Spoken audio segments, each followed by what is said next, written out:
Add white chocolate and mascarpone cheese to our easy Swiss Meringue Buttercream, and you get a milky smoothness with hints of vanilla that melts easily on the tongue. This is enough for a 2-layer cake or 2 dozen cupcakes.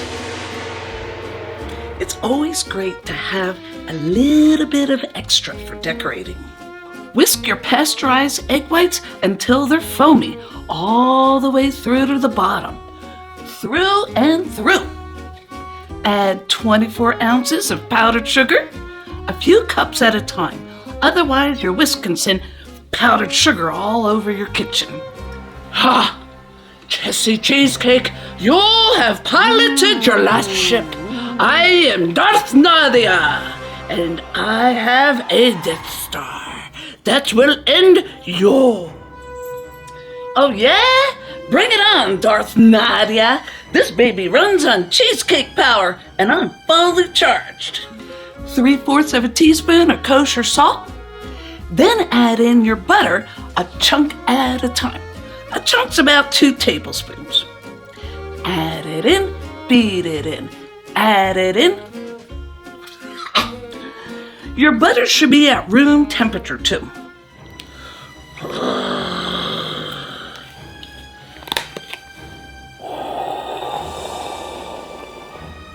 Dum Dum, initiate attack mode. Prepare the tractor beam.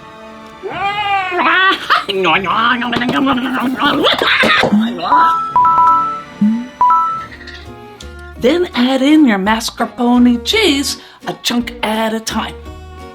That too should be at room temperature, and this is the safest way to get it there. Plop the whole container in a bowl of warm water, as warm as your dishwater. It'll be ready by the time you get to this step in your frosting. If it starts to look like it's grainy or doesn't look right, don't panic. Keep whisking for 5 to 10 minutes. I said tractor beam, not spin cycle! Add in your melted and cooled white chocolate. The best way to melt chocolate is over hot water, also known as a double boiler or a bain-marie in Europe. This is the gentle way to melt it so it doesn't split. White chocolate's especially finicky. If it splits, it'll be greasy.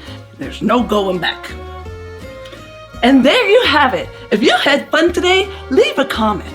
I'm gonna go do some loop-de-loops.